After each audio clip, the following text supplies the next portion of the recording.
এটা বাংলাদেশ, এতগুলো মানুষ মারা গেছে, কোনো বিচার নেই। আজকে 2 মাস হয়ে গেছে।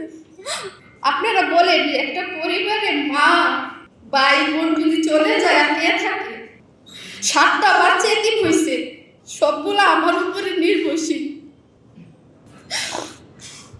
আমি কার জন্য কান্না করবো বলেন? মার জন্য না, ভাইয়ের জন্য না, বোনের জন্য? আমি বাসা খুঁজে পাই না আমার এই ঘটনাটা মনে হইলে।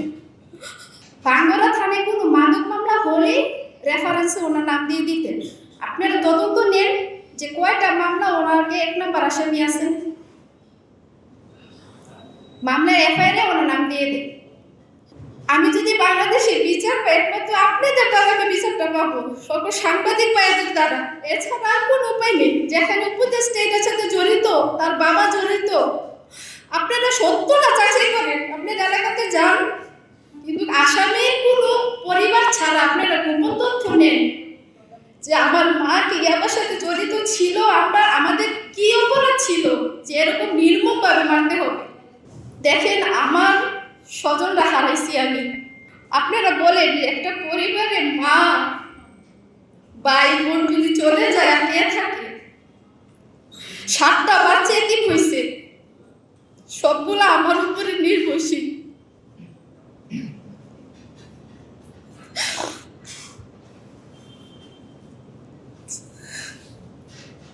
আমি কার জন্য কান্না করবো বলেন? মার জন্য না, ভাইয়ের জন্য না, বোনের জন্য? আমি বাসা খুঁজে পাই না আমার এই ঘটনাটা মনে হইলে। আমি ওদিক সাংবাদিক সম্মেলনে বলেছিলাম যে আমার প্রথম দাবি হচ্ছে উপদেষ্টা আসিফের বাবা বিল্লাল মাস্টারকে গ্রেফতার করার। ওনাকে গ্রেফতার হোক, সব কিছু বেরিয়ে যাবে।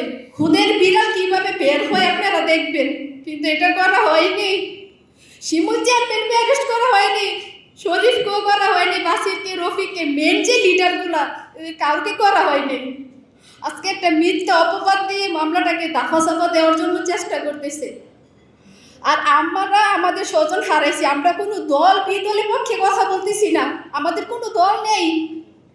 এখানে আসিফ মাহমুদ দোষী করতেছে বিএনপি রে, আমরা বলতেছি কারণ ওইটা কোনো মানে দেখার ফ্যাক্টই নেই এদের।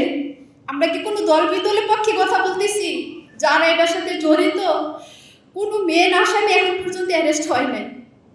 আমরা চাই বিচার। আমরা আমাদের স্বজন হারাইছি, যারা এটার সাথে জড়িত ছিল।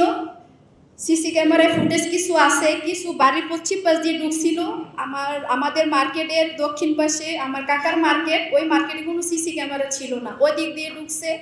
আপনারা এটা তদন্ত করেন। এখানে কেউ কাউকে দোষ দিয়ে কোনো লাভ নেই। আর দেখেন, আমি ওই সাংবাদিক সম্মেলনে বলার পরও আমার বাবাকে ধরে নিয়ে জোর করে বিলের মাঝখানে পর্যন্ত ভিডিও করাইছি।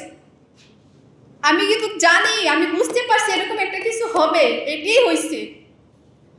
এমনকি আমাকে তন্ন তন্ন করে খুঁজতেছে। এখন পর্যন্ত আমরা হুমকির মধ্যে আছি। আমাদের কোনো নিরাপত্তা নেই, কোনো নিরাপত্তা দিচ্ছে না প্রশাসন। কোনো দল এখন পর্যন্ত আমাদের পাশে এসে দাঁড়ায় নেই। এটা বাংলাদেশ, এতগুলো মানুষ মারা গেছে, কোনো বিচার নেই। আজকে 2 মাস হয়ে গেছে, আমি কোনো উন্নতি দেখতেছি না। না আমাদেরকে নিরাপত্তা দিচ্ছে কোনো প্রশাসন, কোনো দল, কোনো দলের লোক।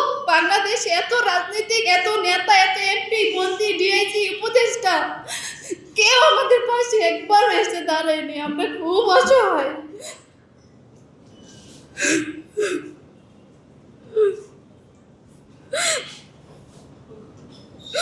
আমি ভাবতে পারিনি যে আপনাদের সামনে আমাকে আবার আসতে হবে। আপনাদের সাংবাদিক ভাইদের কাছে রিকোয়েস্ট, আপনারা এই বিষয়টা একটু দেখেন কোনটা সত্য।